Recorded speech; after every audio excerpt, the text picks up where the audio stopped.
इस वीडियो में हम केमिस्ट्री के क्वेश्चन डिस्कस कर रहे हैं। इस क्वेश्चन में कह रहा है, पहला चैप्टर का क्वेश्चन है रासायनिक अभिक्रिया एवं समीकरण, है ना। पहला चैप्टर का क्वेश्चन है। क्वेश्चन का पहला क्वेश्चन कह रहा है कि वह अभिक्रिया जिसमें उत्पाद के बनने के साथ साथ ऊष्मा भी उत्पन्न होती है। तो वैसी अभिक्रिया जिसमें ऊष्मा उत्पन्न होती है उसे ऊष्माक्षेपी अभिक्रिया कहते हैं। ऊष्माक्षेपी अभिक्रिया कहते हैं। और जिस अभिक्रिया में ऊष्मा दिया जाता है, ऊष्मा का शोषण होता है, उस अभिक्रिया को ऊष्माशोषी अभिक्रिया कहते हैं। और जिस अभिक्रिया में प्रकाश जो अभिक्रिया प्रकाश द्वारा संश्लेषित होती है पूरा होती है, वैसे अभिक्रिया को प्रकाश संश्लेषण अभिक्रिया कहते हैं। ठीक है, तो इस पहला क्वेश्चन का आंसर होगा डी नंबर, ऊष्माक्षेपी अभिक्रिया। क्वेश्चन नंबर 2 देखते हैं। क्वेश्चन नंबर 2 क्या कह रहा है? क्वेश्चन नंबर 2 कह रहा है बुझे हुए चूने का रासायनिक नाम क्या है? तो बुझा हुआ चूना में पानी रहता है और बिना बुझा हुआ चूना में पानी नहीं रहता। तो बुझे हुए चूने का रासायनिक नाम होगा कैल्शियम हाइड्रोक्साइड। कैल्शियम हाइड्रोक्साइड को क्या कहा जाता है? बुझे हुए चूना कहा जाता है। ठीक है, अब हम क्वेश्चन नंबर 3 देखते हैं। क्वेश्चन नंबर 3 क्या कह रहा है? क्वेश्चन नंबर 3 कह रहा है कि निम्नलिखित अभिक्रियाओं में से कौन सा अपघटन की अभिक्रिया का एक उदाहरण है? तो अपघटन अभिक्रिया में क्या होता है कि एक कंपाउंड जो है 2 या 2 से अधिक कंपाउंड में टूटता है। तो हम देख रहे हैं कि ऑप्शन नंबर 4 में एक ही कंपाउंड है अभिक्रिया में जो कि दो कंपाउंड में, 2 नए कंपाउंड में टूट गया है ना। तो ये डी नंबर ऑप्शन जो है वह अपघटन अभिक्रिया का उदाहरण है।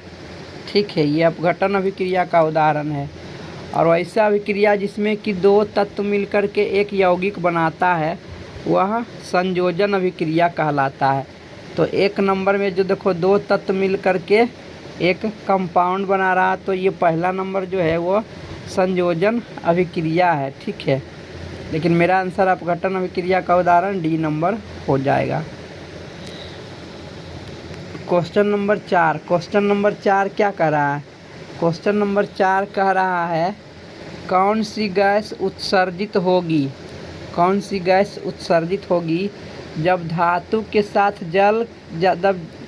जब धातुएं जल के साथ अभिक्रिया करती है तो हाइड्रोजन गैस निकलता है। जब भी धातु जल के साथ अभिक्रिया करेगा तो हाइड्रोजन गैस निकलेगा। Option number C. अब हम क्वेश्चन नंबर 5 देख रहे हैं कि Fe2O3 प्लस अल्युमिनियम से बनता है Al2O3 प्लस Fe। यह जो अभिक्रिया है वह विस्थापन अभिक्रिया है, क्योंकि इसमें जो धातु है Fe मतलब होता है आयरन। आयरन धातु को एल्युमिनियम जो है हटा दिया है। देखो इधर एल्युमिनियम, इधर आयरन धातु बाहर आ गया, लोहा बाहर आ गया, है ना। एल्युमिनियम ने लोहा को हटा दिया, विस्थापित कर दिया है। तो ये विस्थापन अभिक्रिया है। ऑप्शन नंबर डी होगा, विस्थापन अभिक्रिया। ठीक है, डी नंबर हो जाएगा, विस्थापन अभिक्रिया। अब हम क्वेश्चन नंबर 6 देखते हैं। क्वेश्चन नंबर 6 में क्या कह रहा है? लौह चूर्ण पर तनु हाइड्रोक्लोरिक अम्ल डालने से क्या होता है?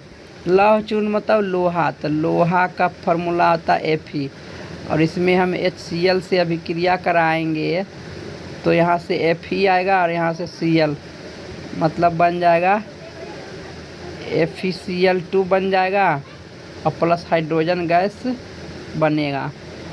तो यहाँ पर आंसर क्या हो जाएगा? आयरन लवण बनेगा और जल बनेगा। ऑप्शन नंबर 1 हो जाएगा। ठीक है, ऑप्शन नंबर 1 हो जाएगा। हाइड्रोजन गैस में बनाया हूँ, देखो यहाँ पर हाइड्रोजन गैस है और FeCl2 फेरस क्लोराइड बनेगा। फेरस क्लोराइड मतलब आयरन क्लोराइड। तो ऑप्शन नंबर 1 हो जाएगा, आयरन क्लोराइड बनेगा और हाइड्रोजन गैस बनेगा।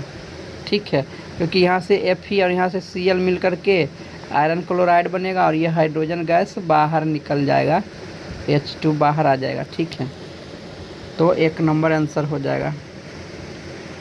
क्वेश्चन नंबर 7 क्या कह रहा है, निम्नलिखित में से कौन एक अपघटन अभिक्रिया का उदाहरण नहीं है। इसमें एक कंपाउंड 2 अलग अलग तत्व में टूट रहा है तो यह अपघटन अभिक्रिया है। दूसरा में भी एक कंपाउंड जो है 2 अलग अलग कंपाउंड में टूट रहा है तो ये भी अपघटन अभिक्रिया है। सी नंबर जो है मानव शरीर H2+Cl2 ये संयोजन अभिक्रिया है। सी नंबर संयोजन अभिक्रिया है। लेकिन भोजन जो मानव शरीर में भोजन जो पचता है, पहले भोजन बहुत बड़ा रहता है, फिर इसको हम पचाते हैं, मतलब धीरे छोटा छोटा टुकड़ा में बांटते हैं। तो भोजन एक टुकड़ा हुआ, उसको तोड़ते हैं बहुत सारे टुकड़े में, तो अपघटन अभिक्रिया हो गया।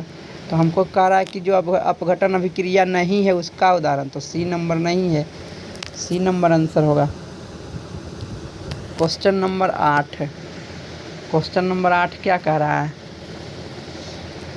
निम्नलिखित में से कौन एक रेडॉक्स अभिक्रिया है। उपचयन अपचयन।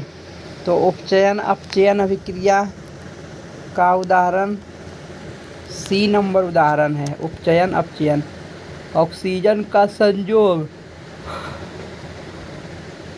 उपचयन अभिक्रिया होता है, हाइड्रोजन का निष्कासन अपचयन अभिक्रिया होता है। तो सी नंबर जो है यह रेडॉक्स रिएक्शन है। सी नंबर जो है वो क्या है, रेडॉक्स रिएक्शन है। आंसर सी नंबर हो जाएगा। ठीक है,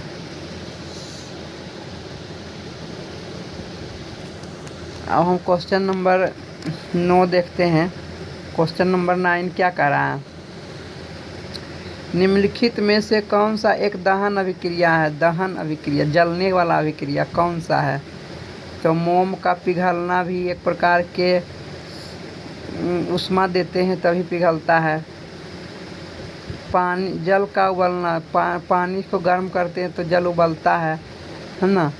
लेकिन पेट्रोल जल गया, जो जब कोई चीज़ जलता है वह दहन अभिक्रिया होता है। तो पेट्रोल जल गया तो ये दहन अभिक्रिया होगा। सी नंबर, पेट्रोल का जलना दहन अभिक्रिया हो गया। पेट्रोल का जलना दहन अभिक्रिया हो गया। इसी तरह से कोई भी चीज़ जो जल जाएगा है ना, जो जल जाएगा वो दहन अभिक्रिया हो जाएगा। जैसे कागज़ का जलना, कपड़ा का जलना, ये सब दहन अभिक्रिया हो गया। ठीक है, तो ऑप्शन नंबर सी होगा, पेट्रोल का जलना। पेट्रोल का जलना एक दहन अभिक्रिया है। क्वेश्चन नंबर 10 क्या कर रहा है, निम्नलिखित रासायनिक समीकरण के संदर्भ में कौन सा कथन सत्य है। यहाँ पर देखो ऑक्सीजन का निष्कासन हो रहा है तो ये हो गया अपचयन, और जिस पदार्थ का अपचयन होता है उसको अवकृत करना कहते हैं, है ना। तो ZnO जो हो रहा है अवकृत हो रहा है, ZnO अवकृत हो रहा है, मतलब डी नंबर आंसर होगा। ऑक्सीजन का निकलना अपचयन होता है, अपचयन मतलब अवकृत हो रहा है।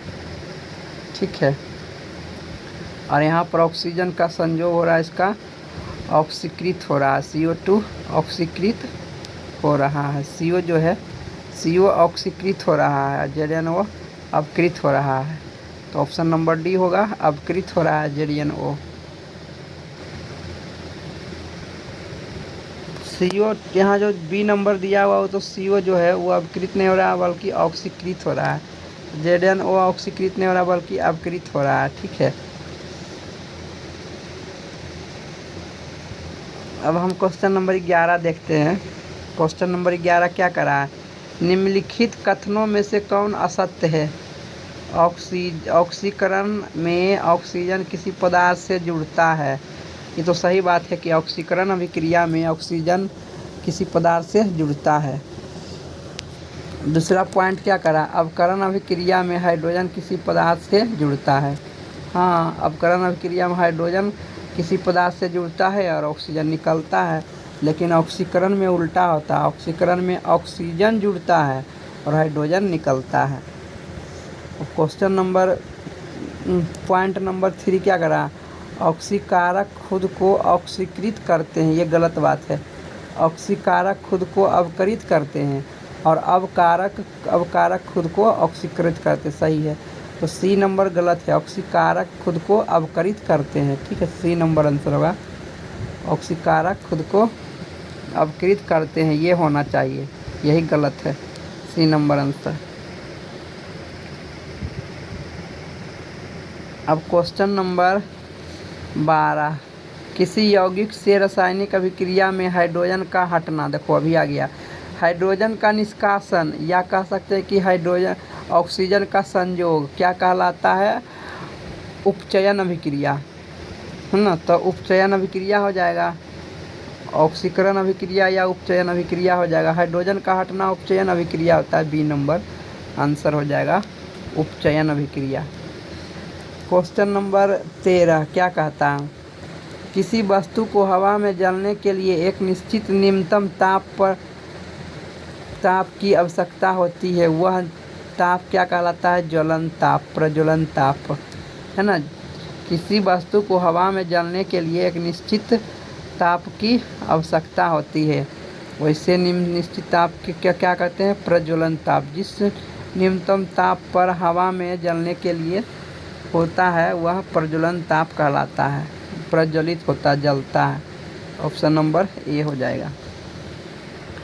क्वेश्चन नंबर 14 क्या कहता है, एक भूरे रंग का चमकदार तत्व X को वायु की उपस्थिति में गर्म करने पर वह काले रंग का हो जाता है। काला कौन सा, सोडियम काला होगा कि मैग्नीशियम काला होगा कि पोटेशियम काला होगा कि कॉपर काला होगा। तो एक भूरे रंग का चमकदार तत्व, भूरा रंग किसका होता है, तो कॉपर का रंग भूरा होता है, और कॉपर जो है वो वायु की उपस्थिति में गर्म करने पर काला हो जाएगा, तो कॉपर आंसर होगा, ठीक है, सी नंबर कॉपर हो जाएगा answer. Question number 15, Na2SO4 solution को BaSO4 सॉल्यूशन में डालते हैं तो अपने आयन का अदला बदली करता है ना। सोडियम जो क्लोराइड के साथ जुड़ गया और बेरियम है सल्फेट के साथ जुड़ गया। तो इस तरह से अगर जो अपने आयनों का अदला बदली करता है तो ऐसे अभिक्रिया को द्विविस्थापन अभिक्रिया कहते हैं, है ना। उदासीन अभिक्रिया द्विविस्थापन अभिक्रिया कहते हैं, सी नंबर हो जाएगा, ठीक है। क्वेश्चन नंबर 16 क्या कर रहा है, Zn plus USO4 ZnSO4 plus copper. देखिए यहाँ पर Zn जो है वह कॉपर को बाहर हटा दिया है, बाहर भगा दिया। जब कोई धातु दूसरे धातु को हटा देता, भगा देता, विस्थापित कर देता है तो ऐसी अभिक्रिया को विस्थापन अभिक्रिया कहते हैं। तो आंसर हो जाएगा बी नंबर, विस्थापन अभिक्रिया, है ना। बी नंबर क्या हो जाएगा, विस्थापन अभिक्रिया। अब क्वेश्चन नंबर हम 17 देखते हैं। क्वेश्चन नंबर 17 क्या कर रहा है, C+O2 जुड़ करके CO2 बन गया। यह अभिक्रिया है कि दो तत्व मिल करके एक नया कंपाउंड बनाया, नया यौगिक बनाया है। तो यह जो अभिक्रिया है इसमें जुड़ रहा है, जुड़ना माने संयोग करना, तो संयोजन अभिक्रिया हो जाएगा, संयोजन अभिक्रिया। इस तरह के जो अभिक्रिया होता है वह संयोजन अभिक्रिया कहलाता है, ठीक है। और 18 नंबर क्वेश्चन देखते हैं। 18 नंबर क्वेश्चन क्या कर रहा है, 18 नंबर क्वेश्चन कर रहा है कि CaO प्लस H2O जुड़ करके सोडियम कैल्शियम हाइड्रोक्साइड बना रहा है। यहाँ भी दो अलग अलग कंपाउंड मिल करके एक अकेला कंपाउंड मिल रहा है, मतलब दोनों जुड़ करके एक कंपाउंड बना रहा है, तो संयोजन अभिक्रिया हो जाएगा। ये क्या हो जाएगा, संयोजन अभिक्रिया हो जाएगा, ठीक है। तो ऑप्शन नंबर 1 हो जाएगा संयोजन अभिक्रिया। संयोजन अभिक्रिया इसका आंसर हो जाएगा, संयोजन अभिक्रिया, ठीक है। क्वेश्चन नंबर 19 क्या कहता है, ऊष्मा के द्वारा दी गई वियोजन अभिक्रिया को क्या कहते हैं। वियोजन मतलब टूटना, है ना, टूटना, और ऊष्मा के द्वारा टूट रहा है ना।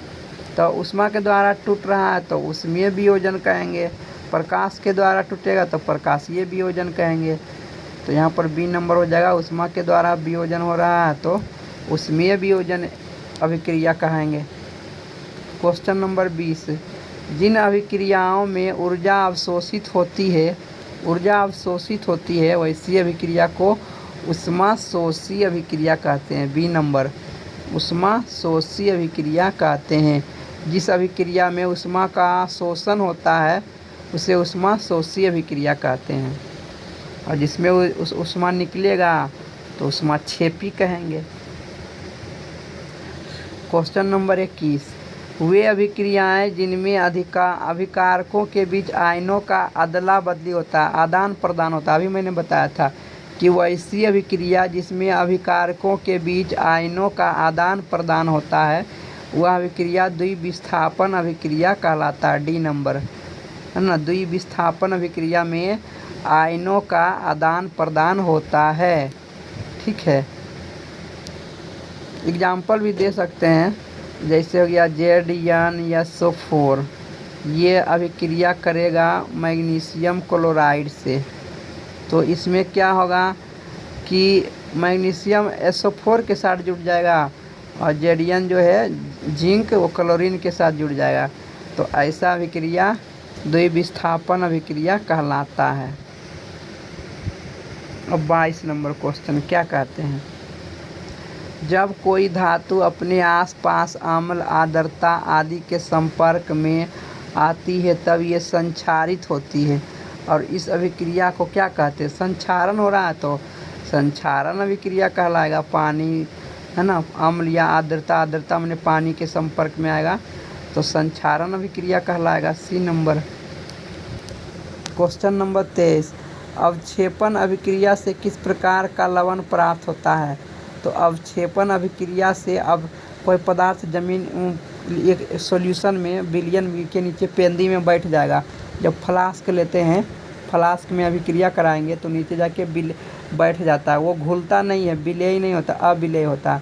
तो अवक्षेपण अभिक्रिया में कोई पदार्थ क्या हो जाता है, लवण प्राप्त होता है, अविलेय, जो कि विलेय नहीं होता, अविलेय होता। ऑप्शन नंबर बी हो जाएगा, अविलेय। क्वेश्चन नंबर 24, क्वेश्चन नंबर 24 में क्या कह रहा है, Pb + CuCl2, PbCl2 + Cu। यहाँ पर देखो ये शीशा जो है कॉपर को हटा दिया है, शीशा जो है कॉपर को हटा दिया, विस्थापित कर दिया है, इसलिए यह विस्थापन अभिक्रिया कहलाएगा। एक नंबर विस्थापन अभिक्रिया कहलाएगा। क्वेश्चन नंबर 25, वायुरोधी बर्तन में खाद्य सामग्री रखने से उपचयन की गति हो जाती है। उपचयन की गति क्या हो जाती है, धीमी हो जाती है, ठीक है, धीमी हो जाएगा, उतना जल्दी से नहीं उपचयन कर पाएगा अगर जो हम वायुरोधी बर्तन में खाद्य सामग्री को रखेंगे तब। एक नंबर आंसर हो जाएगा। क्वेश्चन नंबर 26 क्या कह रहा है, क्वेश्चन नंबर 26 में जिंक तथा सल्फ्यूरिक अम्ल के बीच अभिक्रिया से कौन सा गैस निकलेगा, तो हाइड्रोजन गैस निकलेगा। जब जिंक धातु है, धातु अम्ल से अभिक्रिया करता है तो हाइड्रोजन गैस निकलता है। सी नंबर आंसर होगा। क्वेश्चन नंबर 27 क्या कह रहा है, रासायनिक अभिक्रिया में भाग लेने वाले पदार्थ को क्या कहते हैं। तो रासायनिक अभिक्रिया में भाग लेने वाले पदार्थ को अभिकारक कहते हैं। एक नंबर अभिकारक कहते हैं जो रासायनिक अभिक्रिया में भाग लेते हैं। जैसे एग्जाम्पल देते हैं H2 + O2, तो ये दोनों भाग ले रहा है रासायनिक अभिक्रिया में। तीर के पहले वाला जो भी पदार्थ रहेगा कुल पदार्थ को अभिकारक कहते हैं, और तीर के बाद वाला जो पदार्थ बनता है उसको उत्पाद कहते हैं, तो भाग लेने वाला को अभिकारक कहेंगे। एक नंबर आंसर होगा। क्वेश्चन नंबर 28 क्या कहता है, समीकरण H2 + O2 = H2O, ये क्या है, तो संयोजन अभिक्रिया है। ऑप्शन नंबर 1 हो जाएगा, संयोजन अभिक्रिया, ठीक है, एक नंबर आंसर होगा। इसमें ढेर सारा क्वेश्चन है तो हम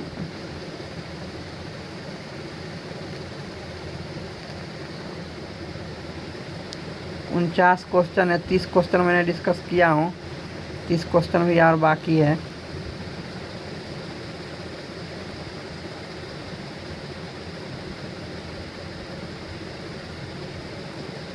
तो हम इस वीडियो को यहीं पर समाप्त करते हैं।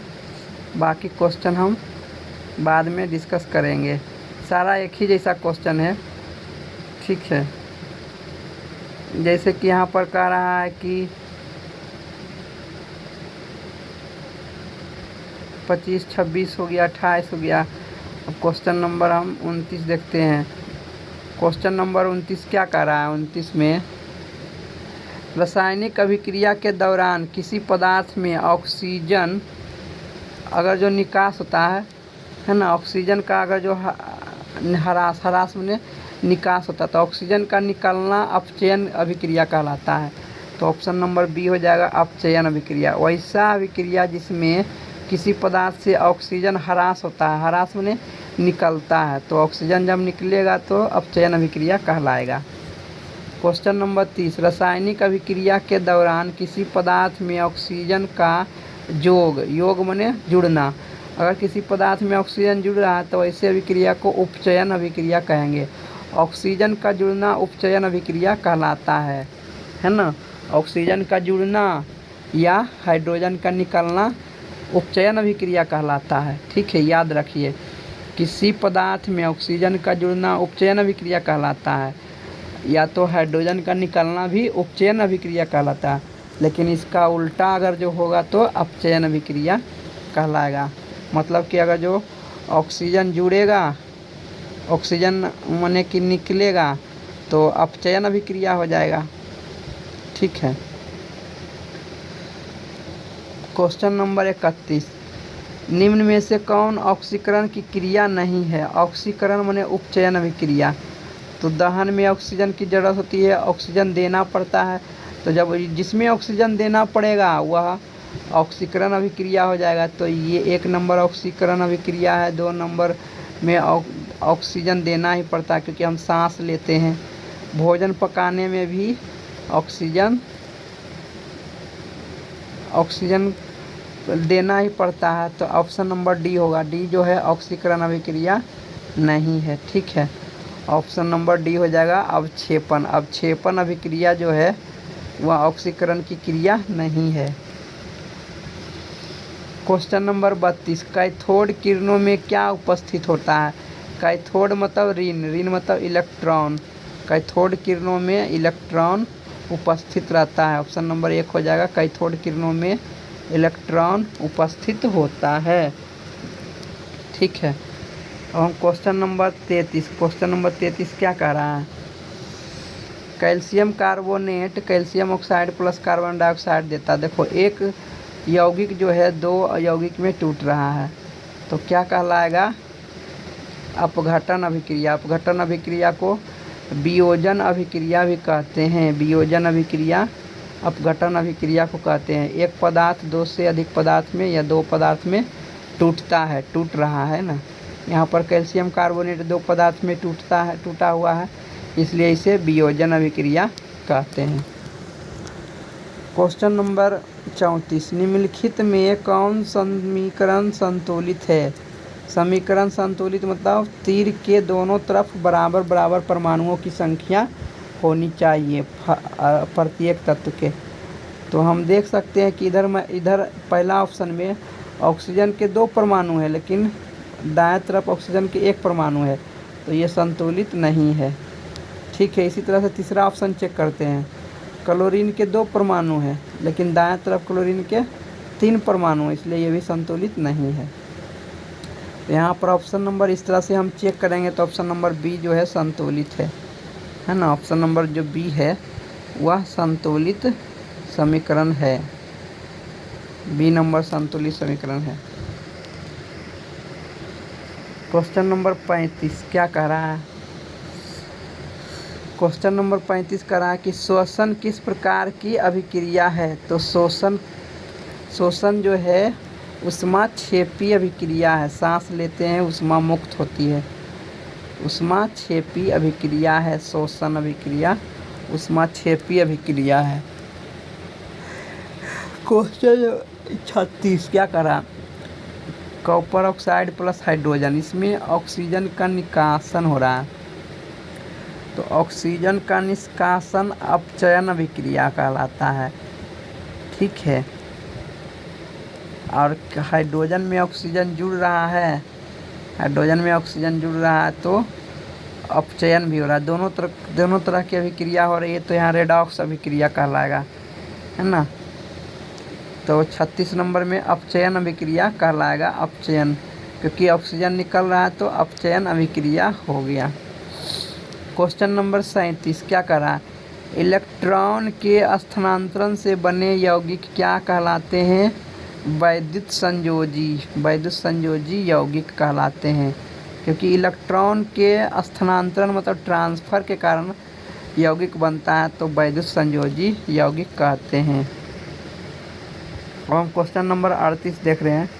क्वेश्चन नंबर 38 क्या कह रहा है, नीचे दी गई अभिक्रिया में कौन सा कथन सही है। तो नीचे दी गई अभिक्रिया में, है ना, ऑक्सीजन जुड़ रहा है कॉपर में, तो ऑक्सीजन अब ऑक्सीकरण हो रहा है, कॉपर का ऑक्सीकरण हो रहा है, 1 नंबर।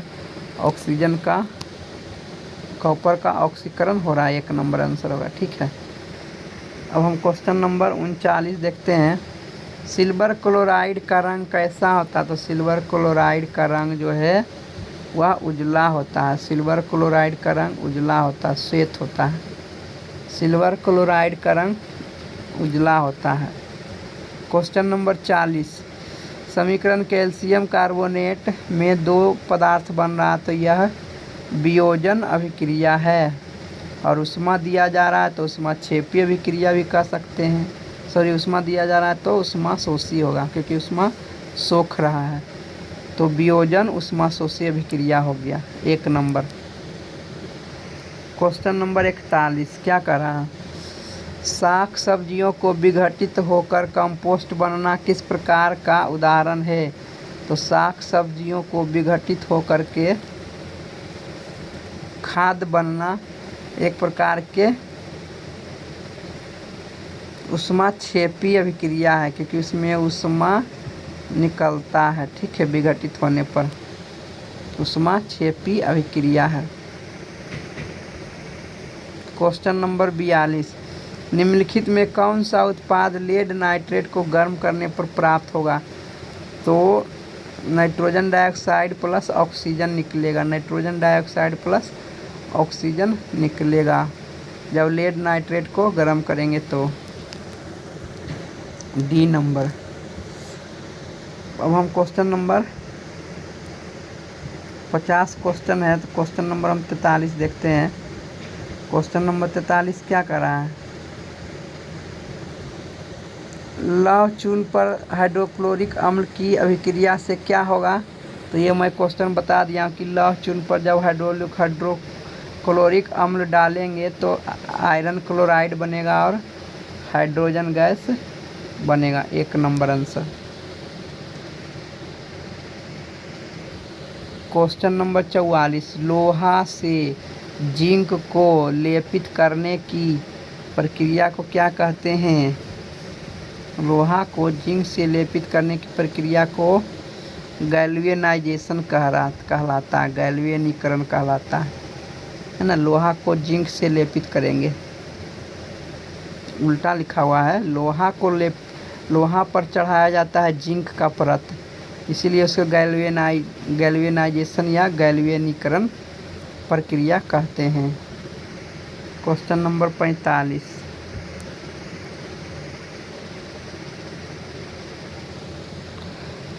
जस्ता तथा हाइड्रोक्लोरिक अम्ल की अभिक्रिया के फलस्वरूप हाइड्रोजन गैस निकलेगा, सी नंबर, हाइड्रोजन गैस निकलेगा। क्वेश्चन नंबर 46, निम्नलिखित अभिक्रिया में कौन अपघटन की अभिक्रिया है। तो अपघटन की अभिक्रिया ऑप्शन नंबर सी है, ये अपघटन की अभिक्रिया है, KClO3 वाला अपघटन की अभिक्रिया है। क्वेश्चन नंबर 47, नीचे दी गई अभिक्रियाओं में जब धात्विय जल के साथ अभिक्रिया करती है, जब धात्विय जल के साथ अभिक्रिया करेगी, है ना, तो क्या होगा। नीचे दी गई अभिक्रिया होगी, कब होगा, जब धात्विय जल के साथ अभिक्रिया करेगी। यहाँ इस क्वेश्चन को ही देख करके समझना है। यहाँ पर ऑक्सीजन निकल रहा है, देखिए इधर ऑक्सीजन निकल रहा है, तो इसका अपचयन हो रहा है, अपचयन हो रहा है मैंने अपचयित हो रहा है, अपचयित हो रहा है। और कार्बन में ऑक्सीजन जुड़ रहा है तो कार्बन ऑक्सीकरण हो रहा है मैंने उपचयन हो रहा है ना। तो ऑप्शन नंबर 1 कार्बन उपचयित हो रहा है, कार्बन उपचयित हो रहा है। ठीक है, कार्बन उपचयित हो रहा है, 1 नंबर आंसर होगा। क्वेश्चन नंबर 48, निम्नलिखित में से कौन संयोजन अभिक्रिया है? तो 1 नंबर जो है वो संयोजन अभिक्रिया है। ये तो तापीय अभिक्रिया है, ये ऊष्मीय अभिक्रिया है, क्योंकि इसमें ताप दिया जा रहा है, इसमें ऊष्मा दिया जा रहा है। तो ये पहला नंबर 1 होगा आंसर। अब हम क्वेश्चन नंबर 49 देखते हैं। 49 में करा, निम्नलिखित में से कौन पर विस्थापन अभिक्रिया? तो विस्थापन अभिक्रिया जो है वह विस्थापन अभिक्रिया ये भी है, बी नंबर वाला भी और सी नंबर वाला भी, लेकिन ज़्यादा एक्यूरेट है सी नंबर वाला, क्योंकि धातु को विस्थापित कर रहा है। धातु को विस्थापित करने वाला अभिक्रिया क्या है? विस्थापन अभिक्रिया, ये सी नंबर आंसर। तो हम इस वीडियो को यहीं